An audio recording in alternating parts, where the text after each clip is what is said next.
Assalamualaikum warahmatullahi wabarakatuh. Alhamdulillahil badir rahim, al-wasi'il alim, dzil fadlil azim, wa afdhalus salatu wa atammut taslim ala sayyidina Muhammadin nabiyyil karim, al-munazzali alaihi fi dzikril hakim, wa innaka la'ala khuluqin azim, wa ala alihi wa ashabihi al-kirami juwarihi fi darin na'im. Amma ba'du. Qala Allah Ta'ala fil Qur'anil Karim, a'udzu billahi minasy syaithanir rajim. Ya ayyuhalladzina amanu taqullaha haqqa tuqatih wa la tamutunna illa wa antum muslimun. Wa qala ta'ala aidan, yarfa'illahu alladzina amanu minkum walladzina utul ilma darajat. Wa qala Rasuluna sallallahu alaihi wasallam, man salaka tariqan yaltamisu fihi ilman sahalallahu lahu bihi tariqan ilal jannah. Amma ba'du. Pertama-tama segala puji bagi Allah Subhanahu wa taala atas segala nikmatnya, dengan dimudahkannya kita berkumpul pada sore atau malam hari ini. Mudah-mudahan perkumpulan kita kali ini diberkahi oleh Allah Subhanahu wa taala. Dan juga tak lupa salawat teriring salam kita limpah curahkan kepada baginda Nabi Muhammad sallallahu alaihi wasallam, juga kepada keluarganya, para sahabatnya, dan kepada seluruh umatnya. Dan yang pertama-tama yang saya hormati kepada para tokoh masyarakat Kampung Lembah Duhur, dan juga kepada para asatidzah Pondok Pesantren Umdatul Quran, begitu pula kepada para santri, dan secara umum kepada jamaah sekalian, yang mudah-mudahan kita senantiasa diberikan keistiqomahan oleh Allah Subhanahu wa taala. Allahumma amin. Tapi pada malam hari ini kita akan membahas tentang tema yang mungkin juga sudah sering dibahas, tapi pembahasan ini adalah pembahasan yang penting, pembahasan yang penting, yang dimana pembahasan ini adalah khususnya bagi para santri dan juga seluruhnya. Karena tema yang akan kita pelajari bersama adalah kalau di judul live streaming, judulnya adalah kunci sukses, atau cara sukses menuntut ilmu. Tapi judul dari kitabnya aslinya adalah Adabu Thalabil Ilmi, adab menuntut ilmu. Dan ini saya ambil dari kitab yang namanya Kitabul Ilmi, namanya Kitabul Ilm, karya Syekh Shalih Al-Utsaimin. Jadi di situ meskipun judul yang diusung adalah cara atau tips atau kunci sukses menuntut ilmu, bukan berarti yang menyampaikan sudah sukses dalam menuntut ilmu. Tapi yang jelas apa yang kita sampaikan ini adalah ditulis oleh Syekh Kibar Al-Allamah, ulama besar yang bernama Syekh Shalih Al-Utsaimin, yang tidak diragukan tentang keilmuan beliau. Dan yang lebih sering kita bahas sebetulnya adalah fadilah atau keutamaan menuntut ilmu. Tapi fadilah ini sudah sangat sering, dan insya Allah jamaah dan para santri sudah sangat hafal tentang fadilah menuntut ilmu. Coba misalkan disebutkan kira-kira keutamaan dalam menuntut ilmu apa saja? Satu apa? Dimudahkan masuk surga. Sebagaimana sabda Nabi SAW apa? Yang tadi disampaikan, man salaka tariqan yaltamisu fihi ilman sahalallahu lahu bihi tariqan ilal jannah. Barang siapa yang melakukan perjalanan untuk menuntut ilmu, maka dia akan dimudahkan jalan menuju surga. Kemudian apa lagi diantaranya? Apa? Diangkat derajatnya. Yang tadi juga sudah disampaikan di muqaddimah. Allah Subhanahu wa taala berfirman, yarfa'illahu alladzina amanu minkum walladzina utul ilma darajat. Allah Subhanahu wa taala mengangkat derajat orang-orang yang beriman di antara kalian dan orang-orang yang berilmu beberapa derajat. Meskipun banyak hadis atau athar terkait hal itu, tapi kebanyakan atharnya dhaif yang menyebutkan di antara derajatnya itu adalah 70 tahun perjalanan. Tapi itu hadis atau asarnya dhaif. Yang jelas diangkat oleh Allah Subhanahu wa taala derajatnya Ya, diangkat derajatnya di mana? Ya, fi darain, atau di dua negeri atau di dua tempat, yaitu di dunia dan di akhirat. Kita tahu bahwa ketika di dunia orang yang memiliki ilmu apa saja selagi ilmu yang bermanfaat, maka akan diangkat derajatnya.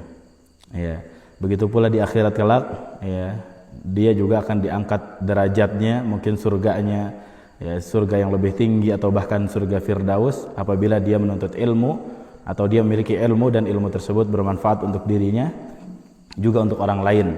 Sebagaimana Nabi SAW juga bersabda, khairun nas anfa'uhum linnas. Sebaik-baik manusia adalah manusia yang paling bermanfaat untuk orang lain. Ketika dia belajar, ya, ilmu apapun yang bermanfaat, apalagi ilmu agama, ya, kemudian dia sebarkan kepada orang lain, bermanfaat untuk umat ini, ya, maka dia adalah manusia terbaik. Ketika manusia terbaik, berarti dia juga diganjar dengan surga yang terbaik, insyaallah. Dan di sini sekali lagi judul dalam kitabnya adalah Adabut Thalabil Ilmi, ya, adab penuntut ilmu. Ya, dan ini yang menentukan tentang sukses atau tidaknya seseorang dalam menuntut ilmu, ya, dalam adab-adab ini. Ya, dan adab-adab ini yang segera kita bahas, ada beberapa pembahasan. Ya, adab yang pertama bagi para penuntut ilmu, ya, khususnya bagi para santri dan kepada kita semua selaku penuntut ilmu. Adab yang pertama sudah jelas dan pasti, ya, itu adalah ikhlas karena Allah Subhanahu wa taala. Karena setiap amal apapun, ya, harus didasari, harus dilandasi dengan ikhlas karena Allah Subhanahu wa taala. Ya, apabila tidak ikhlas, ya, maka bukan justru mendapat kebaikan, tapi justru mendapat keburukan, ya, dari setiap apa yang dia pelajari, ya, khususnya dalam ilmu agama. Ya, tapi pembahasan dalam kitab ini dijelaskan oleh beliau, oleh Syekh Shalih Al-Utsaimin. Ilmu yang akan kita bahas ini adalah ilmu din atau ilmu agama yang bersumber dari wahyu. Ya, jadi bukan ilmu tentang dunia.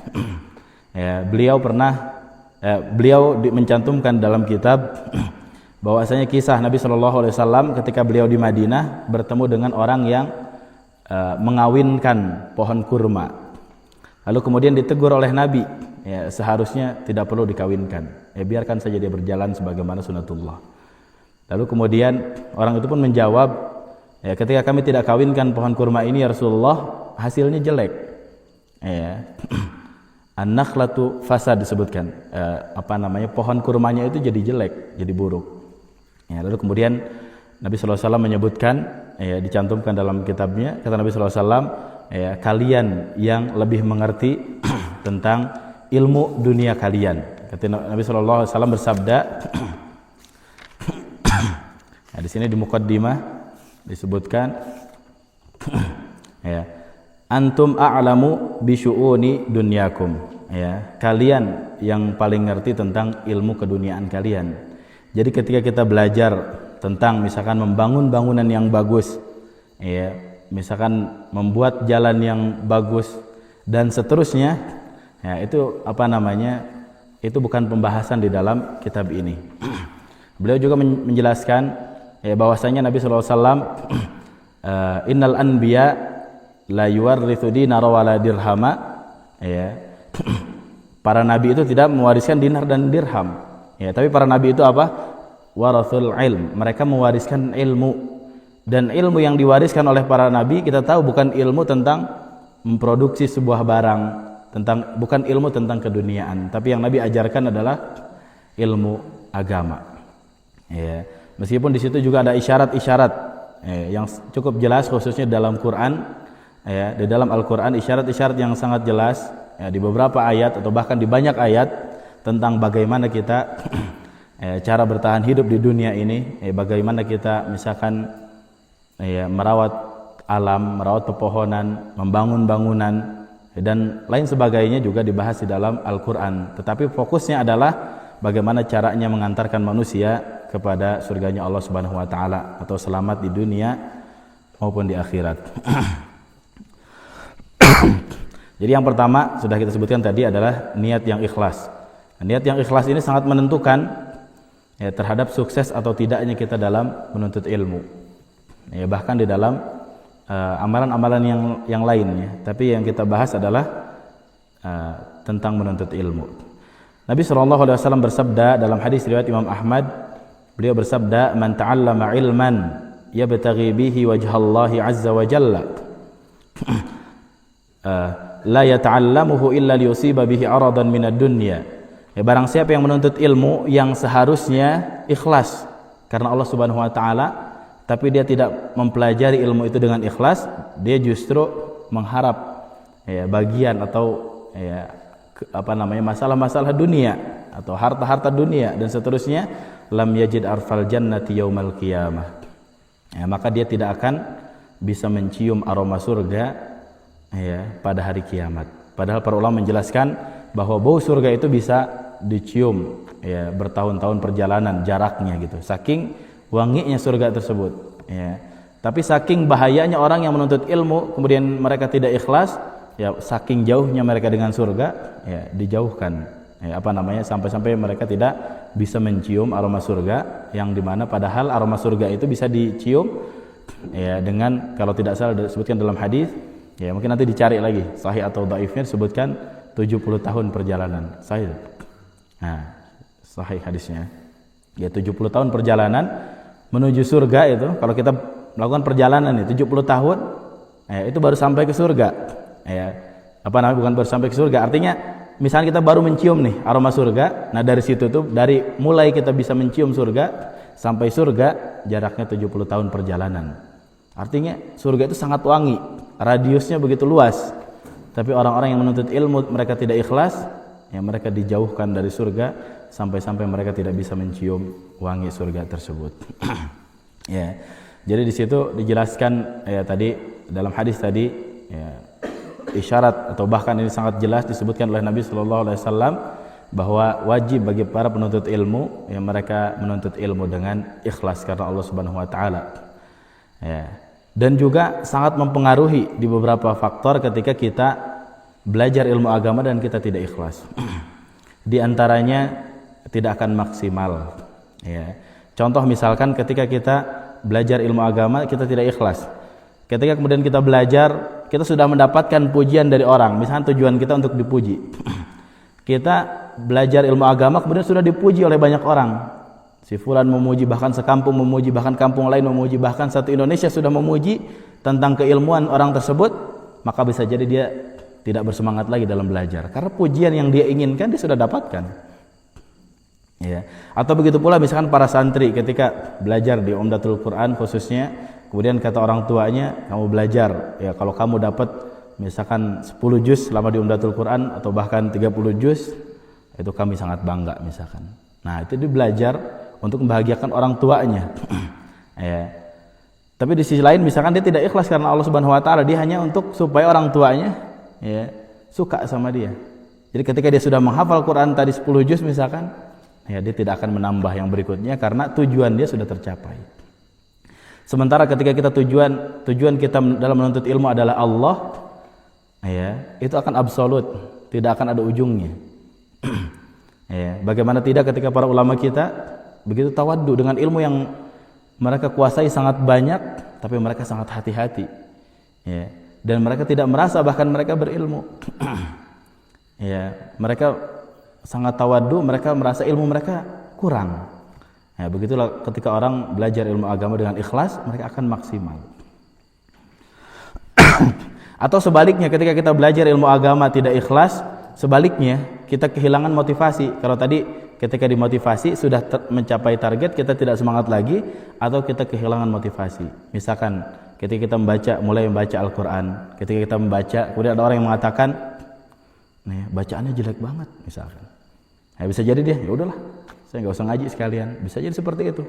Kenapa? Karena tujuannya tidak ikhlas karena Allah Subhanahu wa taala. Ya. Dan berbagai macam keburukan yang lainnya ketika kita belajar ilmu agama tidak ikhlas. Dan yang paling inti adalah ketika kita belajar ilmu tidak ikhlas, ya, maka kita tidak akan bersemangat dalam mengamalkan ilmu tersebut. Ya, lalu memang pertanyaan ini ya, dilontarkan atau ditanyakan kepada Imam Ahmad, ya, seorang bertanya, wahai Imam, bagaimana menuntut ilmu ikhlas itu, bagaimana caranya? Ya, karena bahkan para ulama menjelaskan, ya, di antara mereka ada yang mengatakan, saya tidak yakin 1 hari saja belajar ilmu agama ikhlas karena Allah Subhanahu wa taala. Ya. Dan Imam Daruqutni mengomentari, ya, ulama tersebut, kata beliau, ya, saya juga seperti itu. Saya juga tidak yakin sehari saja belajar ilmu agama ikhlas karena Allah Subhanahu wa taala. Saking beratnya ikhlas itu. Dan ini ditanyakan kepada Imam Ahmad, lalu kemudian Imam Ahmad mengatakan, niatkan untuk menghilangkan kebodohan pada diri kita dan orang lain. Jadi cara menuntut ilmu yang ikhlas karena Allah Subhanahu wa taala, tujuannya adalah menghilangkan kebodohan dalam diri kita dulu, lalu kemudian pada diri orang lain. Ya, itu cara, ya, versi Imam Ahmad ketika kita belajar ilmu agama dengan ikhlas, ya, begitu caranya. Tapi di sisi lain Imam Ahmad juga ditanya ketika beliau menuntut ilmu, ketika beliau berdakwah, ya, dengan keistimewaan beliau kita tahu, ya, beliau pernah ditanya, apakah engkau ikhlas wahai Imam dalam melakukan itu semua? Kata beliau, kata Imam Ahmad, amal ikhlasu fahuwa aziz. Adapun ikhlas itu perkara yang sangat berat. Jadi ikhlas itu sangat berat. Artinya beliau tidak yakin bahwa beliau menuntut ilmu ikhlas karena Allah Subhanahu wa taala. Ya, lalu apakah kita yakin itu? Ya, maka, ya, sudah selayaknya kita senantiasa mengoreksi diri kita, apakah kita ikhlas dalam menuntut ilmu. Ya. Yang kedua tadi yang dijelaskan oleh Imam Ahmad, niatnya adalah menghilangkan kebodohan pada diri sendiri lalu kemudian pada orang lain. Dan di sini pun dicantumkan oleh Syekh Shalih Al-Utsaimin. Ya, beliau poin yang kedua, tips agar sukses menuntut ilmu yang kedua adalah, ya, diniatkan untuk menghilangkan kebodohan dari dirinya lalu kemudian dari orang lain. Ya, kenapa? Karena kita semua, ya, kalau kita biasanya ke ngisi bensin itu di SPBU itu, biasanya petugasnya bilang mulai dari nol, ya, gitu. Kita semua ini mulai dari nol. Ya. Kita tahu bahwa ketika seorang dilahirkan ke dunia, memang mereka dalam keadaan fitrah.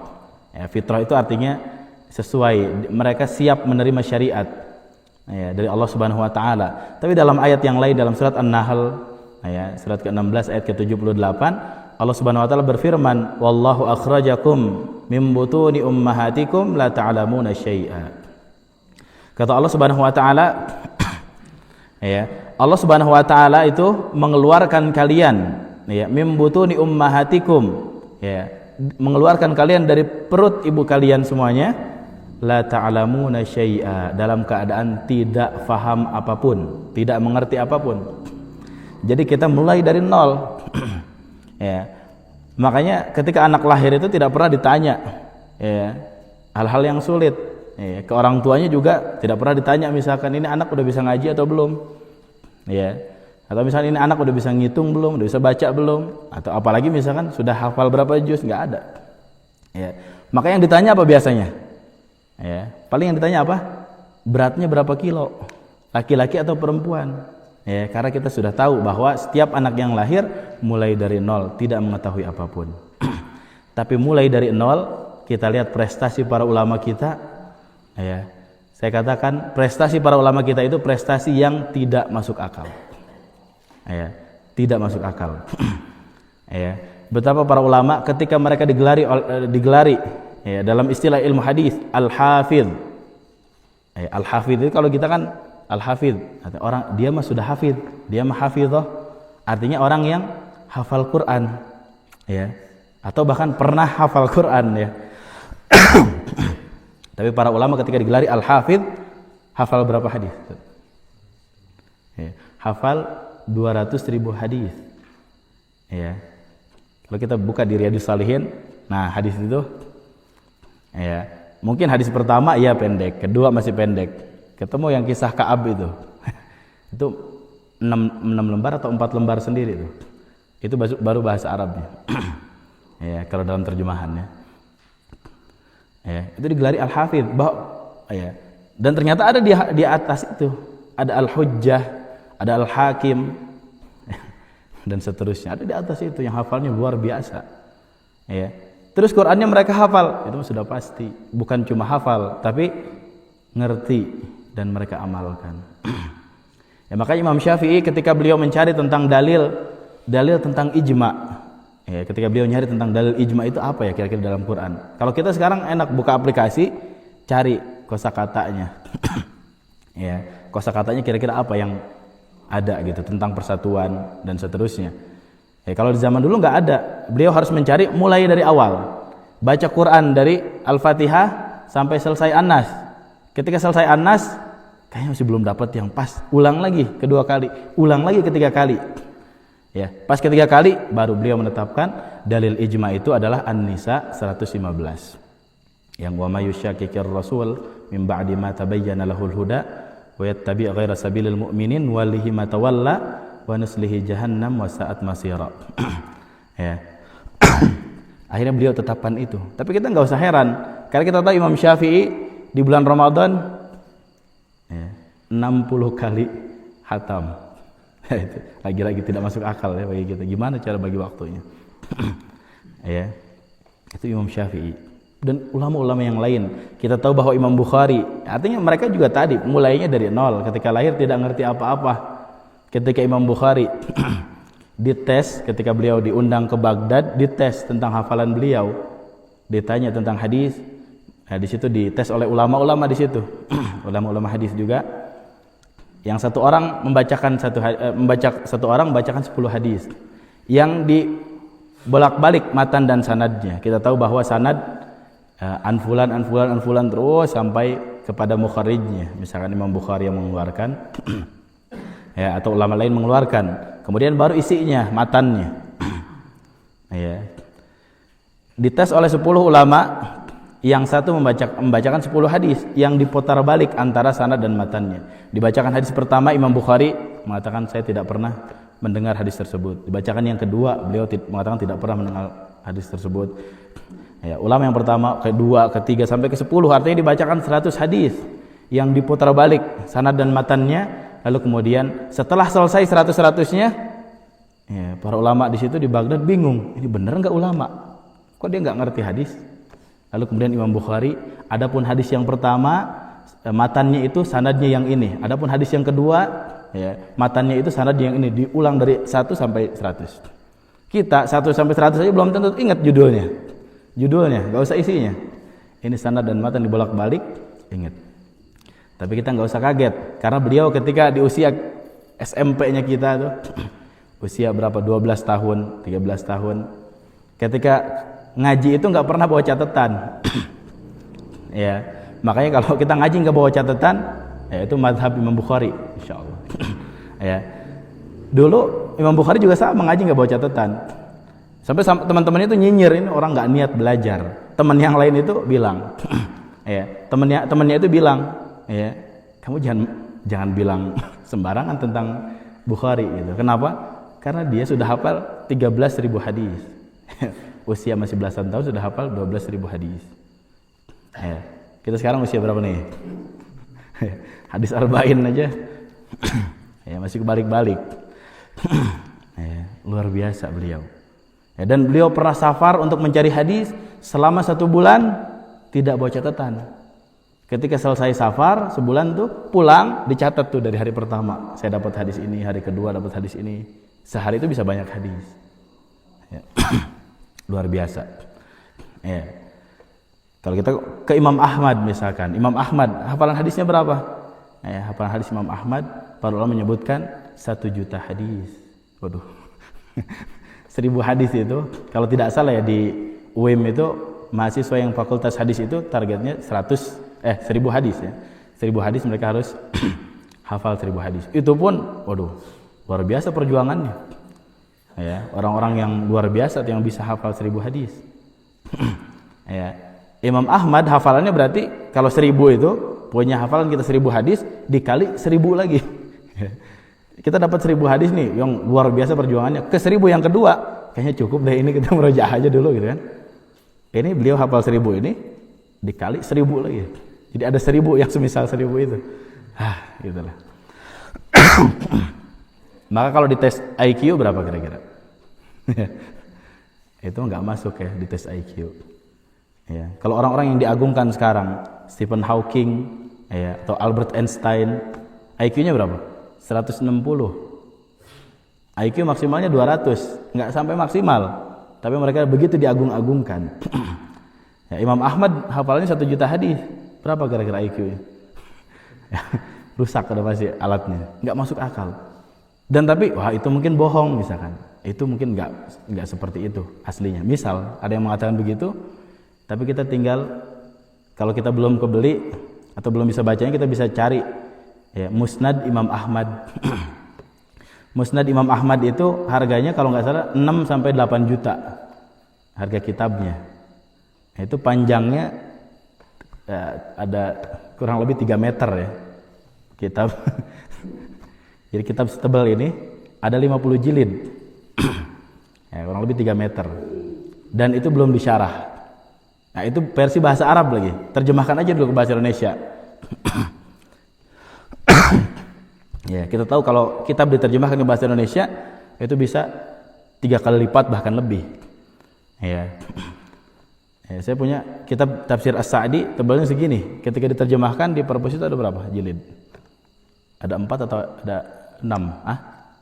Ada 6 ya? Atau 4? Jadi sekian kali lipat. Nah, ini 50 jilid. Kalau diterjemahkan aja ke bahasa Indonesia, berarti kalau dikali 3 kali lipat berarti 150 jilid. Kalau disyarah penuh sekamar. Sama kitab karya beliau. Dan menariknya itu bukan satu-satunya karya beliau. Ya. Jadi memang tidak masuk akal. Dibilang mustahil ada buktinya tadi. Ya. Dan yang beliau riwayatkan dalam kitab musnadnya itu ya. Yang pertama susunannya berbeda dengan kitab hadis yang lain yang berdasarkan judul. Kalau beliau judulnya itu berdasarkan nama sahabat. Misalkan ini hadis yang diriwayatkan oleh Abu Bakar, makanya disebutnya musnad. Ya. Dan dalam kitab musnad Imam Ahmad itu ada 23.000 hadis. Jadi 50 jilid itu ya, hanya 23.000 hadis. Beliau hafalannya berapa tadi? 1 juta hadis. Jadi kalau kita punya uang 1 juta, nah 23.000 kita pisahkan nih. Perbandingannya jauh nggak? Sangat jauh. Ya, artinya kalau beliau tulis semua tuh 1 juta hadis. Ya, sekali lagi itu ya sangat tidak masuk akal. Ya, sangat tidak masuk akal kalau kita tidak dikembalikan kepada ayat dalam surat Al-Baqarah, ayat yang paling panjang, surat Al-Baqarah 286, di akhirnya kata Allah Subhanahu wa taala, wattaqullah, ya, ayat ke-282 ya. Kata Allah Subhanahu wa taala, wattaqullah wa yuallimukumullah. Bertakwalah kepada Allah, Allah yang ajarkan.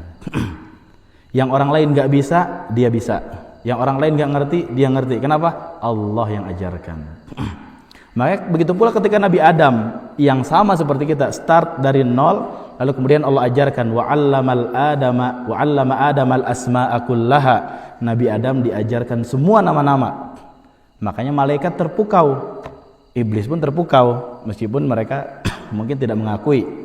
Ya, mengapa malaikat yang mereka adalah hamba Allah yang luar biasa, ya tentu saja, ya makhluk Allah yang luar biasa, sampai terpukau dengan ilmunya Nabi Adam. Kenapa? Karena yang mengajarkan Nabi Adam adalah Allah. Ya. Kira-kira kita bisa nggak ketika kita belajar, kemudian Allah yang mengajarkan kepada kita langsung? Ya, kira-kira bisa atau tidak? Jawabannya pasti bisa ketika kita bertakwa. Coba saja misalkan, ya Quran itu masya Allah. Kalau misalkan kita punya masalah, kita misalkan cari hadis, terkadang, ya saya sangat sering, ketika misalkan mau ngisi ceramah, tapi ada satu yang saya butuh dalil ini gitu, entah lupa di ayat yang mana. Ya, ketika mau baca Quran saja, misalnya halaqah sama antum sekalian, tiba-tiba ketemu ayatnya, dan itu sangat sering. Dan itu kan bukan orang yang mengarahkan, buka halaman sekian. Ketika kita buka, bahkan nyari di Google nggak ketemu, di aplikasi nggak ketemu, ketika buka tiba-tiba ketemu. Ya, ya, seperti itu. Jadi Allah Subhanahu Wa Taala sangat bisa ya, mengajarkan kepada kita dengan cara Allah Subhanahu Wa Taala. Ya, ketika kita bertakwa, ya. Ya. Jadi tadi dalilnya adalah Ya, ketika kita dikeluarkan dari perut ibu kita mulai dari nol, tapi para ulama ilmunya seluas itu ya tentu karena perjuangan mereka dan juga karena atas izin Allah Subhanahu wa taala dan karena ketakwaan mereka, kemudian Allah mengajarkan ilmu kepada mereka. Ya. Lalu kemudian dalam pembahasan yang tadi masih di judul yang sama, menghilangkan kebodohan dari diri sendiri lalu kemudian orang lain. Ya, di sini beliau mencantumkan ayat surat Fatir ayat ke-28. Allah Subhanahu wa taala berfirman yang berbunyi, a'udzubillahi minasyaitonirrajim, innama yakhsyallaha min ibadihil ulama. Sesungguhnya yang takut kepada Allah dari hamba-hambanya hanyalah ulama. Ya. Jadi di sini juga ketika kita menghilangkan kebodohan diri kita sendiri lalu kemudian orang lain, artinya ketika kita belajar ilmu, ketika di sini dikaitkan tentang takut, ya, dikaitkan tentang takut, artinya ketika kita belajar harus kita dulu takut, lalu kemudian kita ajarkan kepada orang lain, baru kemudian orang lain pun akan tersentuh, orang lain pun akan takut, akan sampai ilmu kepada orang lain. Jadi kalau kita sampaikan dari hati kita, ya, mereka pun akan menerima dengan hati. Kalau cuma di lisan kita, mereka pun hanya istilahnya masuk telinga kiri keluar telinga kanan, ya, tidak akan berkesan. Ya, tidak akan memberikan kesan. Kita tahu betapa Nabi SAW ketika menyampaikan ilmu sangat berkesan. Ya, ketika seorang datang ke Rasulullah, ya Rasulullah, saya mau masuk Islam, tapi izinkan saya berzina. Ya, luar biasa. Ya, betapa ngeselinnya orang begitu. Kalau misalnya datang ke kita, ya, orang kurang ajar gitu. Ini datang ke Nabi. Ya, kemudian Nabi SAW memberikan renungan-renungan bagaimana kalau ibumu dizinahi, ya, apa kamu terima? Bagaimana kalau misalkan bagaimana kalau saudarimu dan seterusnya. Lalu kemudian dia mengatakan, sebelum saya datang kepada Nabi, ya, hal yang paling saya sukai adalah zina. Ya, setelah saya bertemu Nabi, hal yang paling saya benci adalah zina. Betapa ucapan Nabi langsung memberikan kesan. Ya. Kita ngomong panjang lebar, orang nggak berkesan juga gitu. Bahkan ceramah sejam setengah, 2 jam. Ya. Tadi Ustaz bahas apa? Nggak tahu, lupa. Ya. Allahu a'lam. Ya. Apakah yang menyampaikan yang tidak ikhlas atau yang mendengarkan yang tidak ikhlas? Mudah-mudahan kita diberikan keikhlasan ya, semuanya. Ya, maka para ulama menyebutkan laisal ilmu bikathrati riwayah. Ilmu itu bukan siapa yang paling banyak meriwayatkan, walakinnal ilm khasyah, akan tetapi ilmu itu adalah rasa takut. Jadi ilmu itu bukan banyak-banyakan hafalan, banyak-banyakan meriwayatkan, tapi ilmu itu adalah rasa takut kita kepada Allah Subhanahu wa taala. Itu adalah bukti bahwasanya kita berilmu, ilmu kita bermanfaat untuk diri kita sendiri. Ya, lalu kemudian baru kemudian kita sampaikan ke orang lain setelah dari diri kita. Di sini nanti ada pembahasan tentang dakwah tersendiri. Tapi beliau mencantumkan di sini tentang hadis Nabi sallallahu alaihi wasallam, hadis riwayat Bukhari, ballighu anni walau ayah. Sampaikan dariku meskipun 1 ayat. Ya. Sampaikan dariku meskipun 1 ayat. Ini menunjukkan bahwa ketika kita berdakwah tidak usah yang berat-berat. Tidak usah harus ilmu yang berat. Ya, apapun yang kita tahu kita sampaikan dan jangan memaksakan.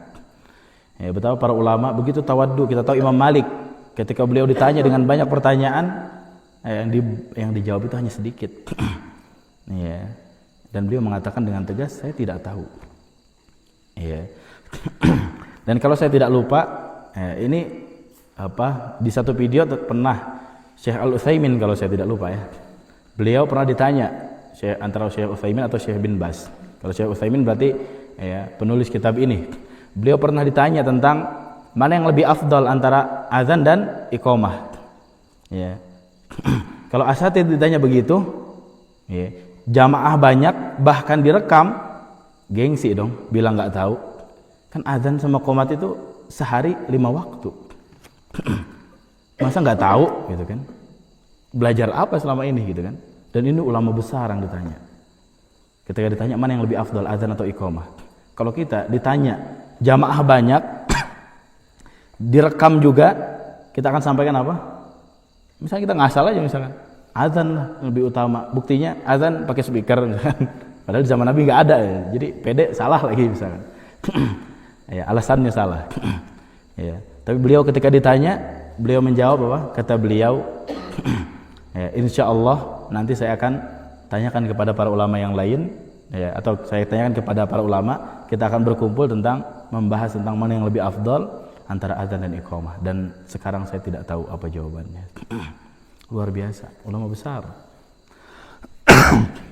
Ya, ketawaduan mereka luar biasa. Ya, jadi jangan kita menyampaikan sesuatu yang kita nggak ngerti. Kita nggak ngerti, kita sampaikan saja. Padahal kata Nabi, sampaikan dariku meskipun satu ayat. Kalau bisanya cuma satu ayat saja sampaikan. Tidak usah banyak-banyak. Ya, ketika kita menyampaikan banyak, ternyata salah. Nah, itu harus hati-hati. Bahkan ketika kita sudah belajar, kita sudah murojaah, terkadang masih ada yang salah. Apalagi kita menyampaikan asal-asalan. Ya, dengan bawa dalil juga, misalkan katakan kata Nabi kalau seorang mufti itu berfatwa, ketika dia salah dapat 1 pahala, kalau dia benar dapat 2 pahala. Pertanyaannya, kita mufti atau bukan?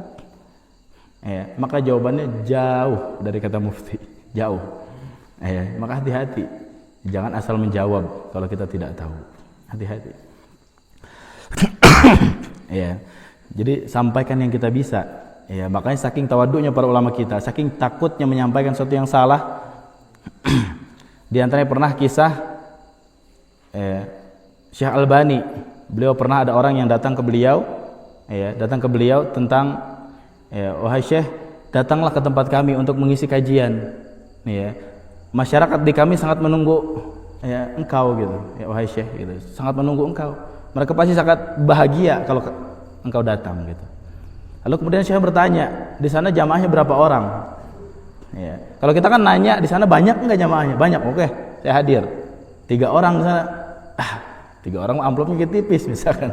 Ya, segala macam lah, ya, tidak ikhlasan. Ya. Beliau ketika nanya ke yang ngundang beliau tersebut, ditanya, ada berapa jamaah di sana? Kata yang ngundang, 300.000. Oh, Syekh. Kalau 1.000 orang saja kita rapat di sini, padat, sangat padat ya. Ya, kalau 1.000 orang, ya. Ini 300.000 orang. Lalu kemudian beliau nggak menjawab, beliau langsung pergi. Kemudian yang ngundang ini terus datang, bahkan sampai negosiasi sama, kalau bahasa kitanya mungkin asisten Syekh gitu ya, sampai nego gitu. Ya, bagaimana caranya supaya Syekh datang? Kemudian asisten beliau nanya gitu, Syekh, kenapa engkau tidak hadir? Kemudian kata Syekh Albani, apa kamu tidak mendengar apa yang dia katakan? Apa yang dia katakan, wahai Syekh? Kata Syekh Albani, dia mengatakan yang akan hadir 300.000 orang. Ya, kata beliau, mau dikemanakan keikhlasan saya? Ya, bukannya kita kalau lebih banyak jamaah kita lebih semangat. Ya, kalau sedikit orang kita menyampaikan asal-asalan. Kalau banyak orang benar-benar dikonsep segala macam. Syekh nggak mau hadir karena jamaahnya kebanyakan, karena takut kalau misalkan salah nanti disebarkan kesalahannya. Kalau misalnya yang disampaikan keliru nanti disebar, tersebar. Begitu sangat hati-hati beliau. Padahal beliau gelarnya Al-Hafidh. Beliau gelarnya Al-Hafidh. Ada orang yang maksa nanya ke beliau, Syekh, engkau sudah hafal 100.000 hadis belum? Beliau senyum. Kalau beliau jawab belum kan bohong. Beliau hanya senyum. Lalu kalau ditanya lagi, Syekh, sudah hafal 100.000 hadis belum? Dari 200.000 ya, 200.000 hadis belum? Beliau senyum. Kemudian beliau maksa, ya udah, kami tetapkan aja, Syekh, engkau Al-Hafidh. Engkau pasti sudah hafal 200.000 hadis. Beliau mengatakan, terserah kamu sajalah. Ya, artinya apa? Artinya beliau hafal 200.000 hadis. Bahkan lebih. Pastinya lebih ya, nggak mungkin pas. Ya, luar biasa. Keilmuan beliau begitu luasnya. Tapi saking tawaduknya beliau, saking hati-hatinya beliau dalam menyampaikan, beliau tidak mau menyampaikan kepada banyak orang. Beliau ketika mengisi di radio, kemudian ada orang mengatakan, saya bermimpi, wahai Syekh, semalam saya bermimpi, atau beberapa malam yang lalu saya bermimpi, wahai Syekh, bahwasanya ada satu orang yang ketika dia berjalan, saya lupa sih redaksi persisnya, kurang lebih lah, ketika Nabi SAW berjalan ke sini, dia ikut ke sini. Nabi jalan ke sini, dia ikut ke sini. Artinya selalu mengikuti jalannya Nabi. Kemudian Syekh mengatakan, siapa itu? Siapa? Itu saudaramu atau siapa? Kemudian kata yang bertanya itu di radio bertanya di radio. Kata yang bertanya tersebut, yang selalu mengikuti Nabi itu adalah engkau ya Syekh. Lalu kemudian menangis, nggak dilanjutin kajiannya. Kalau kita kan mungkin dengan gagahnya, saya udah kan begitu kan, kebanyakan orang saya sudah bertemu Nabi, bahkan Nabi cium lututnya katanya, makam Nabi bergetar, luar biasa. Ini para ulama luar biasa mereka. Bahkan ketika ditanya kepada, ini mungkin terakhir ya, karena kita sudah masuk Isya, ini terakhir, kisah yang terakhir. Ketika Syekh bin Baz ditanya kepada beliau tentang siapa mujaddid abad ini. Kita tahu mujaddid itu adalah orang terbaik atau ulama terbaik dalam satu abad. Jadi setiap 100 tahun itu Allah selalu utus. Ada ulama-ulama yang terbaik di situ. Syekh bin Baz ditanya siapa ulama terbaik atau mujaddid zaman ini. Mujaddid zaman ini, beliau dengan tegas mengatakan Syekh Albani. Padahal kita tahu Syekh bin Baz dengan Syekh Albani banyak pendapat fikih yang berbeda. Tapi beliau mengatakan dengan tegas Syekh Albani orang. Bukan antum tahulah gitu, misalnya begitu. Supaya apa? Artinya beliau dan Syekh bin Baz sangat layak. Syekh bin Baz sangat layak jadi mujaddid, kita tahu. Luar biasa keilmuan beliau. Tapi luar biasa Syekh bin Baz. Pernah juga ketika 3 orang ini nih, 3 ulama besar, Syekh bin Baz, Syekh Utsaimin, pengarang kitab ini, dan Syekh Albani. Pernah ada satu majelis, kemudian masuk waktu sholat, bingung kan, jamaah bingung, siapa kira-kira imamnya nih? Ini ulama semua nih, ulama besar semua. Kemudian semuanya dorong-dorongan. Tidak ada yang mau jadi imam. Syekh bin Baz ditunjuk karena lebih senior dan segala macam. Lalu kemudian Syekh bin Baz mengatakan, kita fair aja begini. Dalam ilmu Quran kurang lebih kita sama derajatnya. Tapi dalam ilmu hadis jauh Syekh Albani yang lebih unggul. Jadi Syekh Albani yang layak jadi imam. Luar biasa. Ini luar biasanya 2, Syekh Albani yang mujaddid zaman ini kata Syekh bin Baz, dan juga ketawaduan dari Syekh bin Baz luar biasa. Syekh Albani selaku mujaddid tadi, ketawaduannya sudah kita bahas. Begitu pula Syekh bin Baz dengan tawaddu'nya beliau mengatakan, diarahkan kepada orang lain, bukan kepada dirinya sendiri. Kalau kita kan ustaz-ustaz ceramah, sudah follower kamu kan kalah dengan follower saya misalkan. Dan seterusnya, kan lebih terkenal saya, kan lebih banyak jamaah saya dan seterusnya. Para ulama itu takut dengan itu, sementara kita bangga dengan itu. Pertanyaannya, apakah kita belajar ilmu agama, apakah kita berdakwah sudah sesuai dengan cara mereka atau belum? Kalau belum, kira-kira yang benar kita atau mereka? Kalau belum, jelas mereka yang lebih benar, jelas mereka yang lebih mengikuti syariat. Maka tugas kita adalah senantiasa memperbaiki diri, merubah diri kita menjadi lebih baik, sehingga menuntut ilmunya kita bermanfaat di dunia maupun di akhirat. Dan kita berdoa kepada Allah Subhanahu wa taala, mudah-mudahan apa yang kita lakukan khususnya pada malam hari ini diterima oleh Allah Subhanahu wa taala dan menjadi wasilah atau menjadi amalan yang bisa mengantarkan kita ke surganya Allah Subhanahu wa taala. Baik, seperti biasa saya ringkas tadi, poin yang pertama adalah ikhlas kepada Allah, yang kedua adalah menghilangkan kebodohan diri sendiri dan juga orang lain, dan insya Allah di pertemuan berikutnya kita akan membahas tentang yang berikutnya atau kunci menuntut ilmu yang berikutnya. Masih ada beberapa pembahasan insyaallah. Wassallallahu ala nabiyina Muhammadin wallahu a'lam bissawab. Kurang lebihnya mohon maaf apabila yang disampaikan banyak kekurangan, banyak kekeliruan, kekhilafan dan seterusnya. Kita akhiri dengan hamdalah dan tasbih kafarah. Alhamdulillahirabbil alamin. Subhanaka Allahumma wa bihamdika asyhadu an la ilaha illa anta astaghfiruka wa atubu ilaik. Wassalamualaikum warahmatullahi wabarakatuh.